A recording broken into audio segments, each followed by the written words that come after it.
Mailsi D S P office میں D P او وہاڑی کی press briefing چلنا بعد میں 2 بچیوں کے قتل کے سفاک ملزم کے بارے میں انکشاف کرتے ہوئے بتایا کہ ملزم اظہر کا ڈی این اے میچ کر گیا ہے۔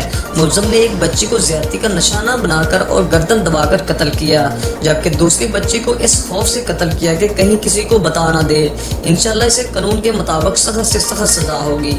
District police officer Vehari Akhtar Farooq نے میلسی دفتر ڈی ایس پی میں پریس بریفنگ کے دوران میلسی کے علاقے چمنا بعد میں 2 بچیوں کو زیادتی اور قتل کے سفاک ملزم کے بارے میں دل خراش انکشاف کرتے ہوئے بتایا کہ ملزم اظہر کو مقدمہ ہزا میں گرفتار کیا گیا ہے۔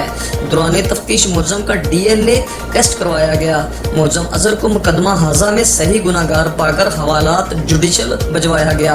ملزم کے خلاف چلان مرتب کیا گیا۔ D N A report P F S A Azan Azhar موصول ہو چکی ہے، جو کہ اظہر الزام عالیہ کے ساتھ رپورٹ مطابقت کر چکی ہے۔ ایسی بیمار ذہنیت رکھنے والے اور معاشرے میں درندہ صفت انسانوں کو ہرگز نہیں بخشا جائے گا۔ ایسے لوگوں کو نشان عبرت بنا دیا جائے گا۔ رپورٹ محمد حسین چودھری، بیورو چیف میلسی۔